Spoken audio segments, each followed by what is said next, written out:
बहुत बहुत धन्यवाद राजेश। अभी तक जो हमने देखा और जो राजेश जी के विषय में सुना, जिस दृढ़ निश्चय के साथ वो कुछ कर रहे हैं, उससे क्या आप लोगों को लगता है कि जिंदगी में एक ही एवरेस्ट है? नहीं। और जो एवरेस्ट इन्होंने चुना है वो तो हर एवरेस्ट से भी बहुत बड़ा है। एक एवरेस्ट चढ़ने में मैं अपनी बात कहूं तो 3 महीना जो मेन क्लाइंबिंग होती है 3 महीने लगते हैं जब हम दिल्ली से जाते हैं वापस से। लेकिन इनका जो अभियान है वो तो लाइफ टाइम का कमिटमेंट जो उनसे सुना हमने, वो मैं सोचती हूँ उनके सामने वो जो एवरेस्ट हमने किया वो तो कुछ भी नहीं है। मेरा आशीर्वाद सब आप लोगों के साथ में है। और मैं ये कहूंगी कि जो ट्रेनिंग आप लोगों को दे रहे हैं वो, और जो मैंने देखा है वो सिर्फ आर्मी में भर्ती होने के लिए नहीं है, ये तो जिंदगी के लिए तैयार हो रहे हैं आप लोग। आप लोगों की जो मेहनत है, अनुशासन मैंने देखा वो कभी भी बेकार नहीं जाएगा। आप लोग धन्य हैं कि ऐसे गुरु आपके पास हैं। मैं एक उत्तराखंड के छोटे से गांव से आती हूँ, नागपुरी गांव, कोई जानता भी नहीं है वहां पे। और न माँ पिताजी हमारे पढ़े लिखे, और क्या करना है वो मुझे ही सोचना है। वहाँ सब बच्चे अपने से सोचते थे उस टाइम पर कि मुझे क्या बनना है, मुझे क्या सपना देखना है, जिंदगी में क्या बनना है। और मैंने भी ऐसे सोचती थी, मैंने भी बहुत बड़े बड़े सपने देखती थी। हेलीकॉप्टर जाता था, मैं सोचती कौन लोग हैं तो इसमें बैठते हैं। मैं एक छोटे से गांव में छोटे से कोने में हूँ, ऐसा सोचती। लोग ऐसे सोचते भी नहीं है, सोचना चाहिए। जब सोचेंगे आप तभी आप कुछ सोचेंगे वो कुछ बनने के। तब मैंने टाइम्स ऑफ इंडिया का एक न्यूज़पेपर था, उसके फ्रंट पेज में श्रीमती इंदिरा गांधी जी के साथ एक स्पोर्ट्स पर्सन गीता जुस्सी का फोटो देखा। वो पता नहीं कैसे मैंने वो न्यूज़पेपर देखा, तो मैं जब देखा उसको तो मैं इतनी हैरान हो गई कि इनको क्या ये गीता जुस्सी को पूरा देश पढ़ रहा है। ये कैसे लोग हैं जिनको front page times of India में पढ़। तो मैं ये सब बहुत सोचती थी। और गांव का माहौल, माँ पिताजी गरीब, 5 भाई बहन, लेकिन मेरे माँ पिताजी ने कभी देखा ही नहीं, कभी भी नहीं। मेरे माँ पिताजी ने जो भी उन्होंने अर्न किया होगा, जो भी उन्होंने कमाया है, वो सब बच्चों पर लगाया है। अभी मैं शेयर कर रही थी, मैं अपना बांट रही थी अपना जीवनी को। वो था शिक्षा को लेकर। शिक्षा लेना बहुत जरूरी है। और मैं ये सोचती थी, जब मैं गांव का एक छोटे कोने में होती थी तो मैं सोचती थी कि इतने अभाव है। रोज सवेरे जंगल जाओ, घास के भारी लेके आओ, और फिर गाय का जो घर होता है उसको सफाई करो। और हमारा स्कूल था 5 किलोमीटर दूर, तो रोज वहां जाओ, सवेरे उठ के स्कूल जाओ, फिर वो बैग लेके घर आओ, फिर शाम को घास के ले जाओ। लेकिन वो सब काम आया कि मैं इसलिए मैं खड़ी हूँ आपके सामने। इसीलिए मैं बोलती हूँ कि मेहनत जो है वो कभी भी बेकार नहीं जाता है। तो उसके बाद ही मैंने पढ़ाई जारी रखी। मैंने सोचा ये जो मैं देख रही हूँ, मैं जिन अभावों में मैं पल रही हूँ, इससे बाहर निकलने का तरीका है अच्छी शिक्षा होगी, तभी वो रास्ता किसी मंजिल की तरफ जाएगा। और ये कर गुजरने के लिए था मेरे कि मैं अपने पैर पर खड़ी होंगी। अब कब की बात कर रही हूँ, आज तो सब कुछ है। आप लोग तो खुशकिस्मत है कि राजेश सेमवाल जैसे गुरु आपको मिले। इतना वंडरफुल प्लेटफॉर्म, एक ऐसा प्लेटफॉर्म मिला है जहाँ मंजिल साफ आप लोग को देख सकते हैं। तो बच्चों, मैंने वही मैं कह रही थी, पढ़ाई लिखाई करना ही एक बहुत स्ट्रगल होता था, लेकिन मुझे पढ़ाई लिखाई करनी थी। घास काटो, लकड़ी काटो, वो ठीक है, वो सब करती थी, लेकिन पढ़ाई, और वो मैंने किया। MA BEd किया, और बीच में बहुत मुश्किलें आई।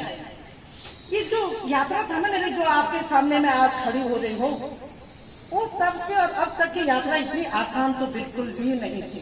कभी कभी एक अकेलापन फील होता था कि जिस स्पोर्ट को मैंने चुना, माउंटेनियरिंग को, कौन जानता था माउंटेनियरिंग को? घास काटते या लकड़ी काटते इतने जाते थे। और जब मैं माउंटेनियरिंग करती थी, लोग बोलते थे अब ये पहाड़ करके क्या होगा, इसको इतना पढ़ाया लिखाया। और अब ये मैं जंगल में जाती प्रैक्टिस करने, जब एवरेस्ट मेरा लक्ष्य बना तो मैं प्रैक्टिस करती थी। मुझे वैसे भी मेरे लिए कोई काम छोटा बड़ा नहीं, लोगों की सोच होती है छोटी बड़ी, वो सोच। मुझे फक्र है, मेरी ऐसी सोच है। बच्चों, ऐसी अच्छी सोच आप रखेंगे तो जरूर आप कहीं अच्छी जगह में पहुंचेंगे। मैं एक चीज जरूर शेयर करना चाहती थी कि जब पढ़ाई करना मेरा लक्ष्य था कि मैं पढ़ाई लिखाई जितना हो सके करूं, हायर एजुकेशन, लेकिन वो इतना आसान नहीं था। तब लड़कियों को कहाँ पढ़ाते थे बाहर में, गाँव में 8th क्लास तक पढ़ाते थे। बोलते थे चिट्ठी लिखना आ जाए और बस पढ़ना आ जाए, लिखना आ जाए, फिर जो से मोबाइल तो थी नहीं, ससुराल चले जाए तो चिट्ठी तो लिखेंगे। तो ये सोच था, लेकिन मैं तो वो सोच ही नहीं थी। मैंने कहा मुझे तो पढ़ाई करनी है। तो मेरी जिद के आगे 1 साल में घर में रही। 8th क्लास के बाद मैं घर का सारा काम करती थी और रात को मैं किसी से मांग के किताब लेकर के, मैं सोचती थी प्राइवेट करने में तो मुझे कोई रोक नहीं सकता है। तो मैं घर में, तब बिजली नहीं थी, मैं किताब लेके ऐसे रट्टा लगाती थी और वो पढ़ाई करती थी ऐसे करके किसी तरीके से। तो मेरे भाइयों को तो बहुत प्रेफरेंस मिलता है ना लड़कों को, ये तो सच बात है। अब लड़कियों ने साबित कर दिया वो क्या है, वो बात अलग है। अब की बात, तो उस समय भाइयों को तो बहुत छूट मिलता था। तो मेरे बड़े भाई बहुत अच्छे स्पोर्ट्समैन थे, वो खेलता ज्यादा था, पढ़ता कम था। लेकिन जब उसने मुझे देखा कि इसको कुछ भी नहीं है, घर में बैठ के पढ़ाई कर रही है, तो उसने पिताजी माँ जी से बात किया कि इसको पढ़ाई करो, पढ़ाई करने के लिए भेजो। तो मैंने फिर मैंने सोचा कि मुझे ना डॉक्टर बनना है। उसमें डॉक्टर और टीचर ही होती थी लड़कियां। तो मैंने साइंस साइड लिया, उसके बाद खैर 12th किया, जो भी किया। उसके बाद मैं आर्ट्स में आ गई और तब मैंने MA कर रही थी मैं देहरादून DAV कॉलेज से। MA पार्ट 1 तो मैंने कर दिया था, लेकिन पार्ट 2 के लिए पैसे नहीं है घर में और बिल्कुल सन्नाटा। मेरे साथियों का चिट्ठी आ रही है कि आप जल्दी आ जाओ। जो पार्ट 1 में मेरे रूममेट थे, वो लोग कह रहे थे तू जल्दी आ जा, फिर आओ, नहीं तो कोई दूसरी लड़की आ जाएगी। तो लेकिन घर में पैसा नहीं था। वैसे बड़े भाई बॉर्डर सिक्योरिटी फोर्स में थे, लेकिन वहां से पैसे आने में कभी कभी बहुत देर हो जाती थी। तो मैं उदास सी छत में सोई हुई, माँ पिताजी भी दुखी मुझको देख करके, ये कितनी क्या हम कुछ नहीं कर पा रहे। मैं बहुत इमोशनल हो रही हूँ, मैं बहुत भावुक हो रही हूँ इन चीजों को पढ़ते हुए। तो मैं लेटी हुई थी छत में, तब तक मेरे पिताजी आए शाम को कि बचेंद्री तैयार हो जा, चली जाना कर। मैंने सोचा पैसे तो थे नहीं, अभी कैसे ये क्या हुआ। लेकिन बाद में पता चला कि मेरी माँ ने अपने सोने का जो तिमानी होती है ना, वो भेज दिया। तो उन्होंने कभी ये लालच में रखा कि मैं मेरे पास ऐसे हो, उन्होंने जो था वो मुझ पर लगाया। और उस सोच की वजह से आज मैं इतना मान और सम्मान के हकदार बने हूँ। और मैं सोचती हूँ कि ये जीवन तो मेरा धन्य हो ही गया है। और टाटा स्टील में मुझे उसके बाद बहुत सारे जॉब ऑफर मिले, मुझे बहुत सारे, लेकिन टाटा स्टील था जो सबसे पहले उन्होंने मुझे मौका दिया। उसके बाद तो मैं ये कहना चाहती हूँ कि मेहनत कभी भी, अगर ईमानदारी से यू गिव योर 100%, अपना जो भी टास्क सामने आता है अपना पूरा लगा दो उसमें, और वो मेहनत कभी भी खराब मतलब बेकार नहीं जाता है।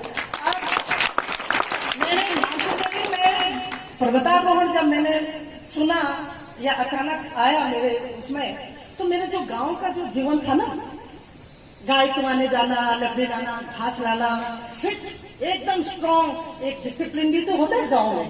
अभी देखा मैंने, बहुत ही अनुशासन, तो ये मेरे बहुत काम आया। जब मैं माउंटेनियरिंग में गई तो मैंने बहुत अच्छे से परफॉर्म किया। और उसी के बगैर ईमानदारी और मेहनत, ये मेरे माँ पिताजी बहुत गरीब थे, लेकिन इतनी स्ट्रॉन्ग वैल्यूज उन्होंने ये दिया कि बेटा मेहनत करो और ईमानदारी से करो। ये दो चीज मेरे माँ पिताजी ने दिया मुझे, और जो भी है वो ये कैसा चीज दिया। और टाटा स्टील में जब मैंने एवरेस्ट क्लाइंब किया तो उन्होंने एक फाउंडेशन बना दिया, टाटा स्टील एडवेंचर फाउंडेशन, जिसके तहत हमने ये प्रोग्राम हो रहे हैं। मैं सेवानिवृत्त हो चुकी हूँ, लेकिन अभी भी मैं टाटा स्टील से कहीं न कहीं से एसोसिएटेड हूँ, तो लाइफ लॉन्ग ये रहेगा। तो वो मेरे लिए बहुत बड़ी बात थी। और उसके बाद एवरेस्ट के बाद मैं कभी चुप नहीं रही, एक के बाद एक। और महिलाओं के लिए मैंने बहुत सोचा, क्योंकि जो मुश्किलें मुझे हुई मैंने बहुत कुछ शेयर नहीं किया आपके सामने। इतना आसान नहीं था कि सीधे ऐसे चढ़ के आ जाता।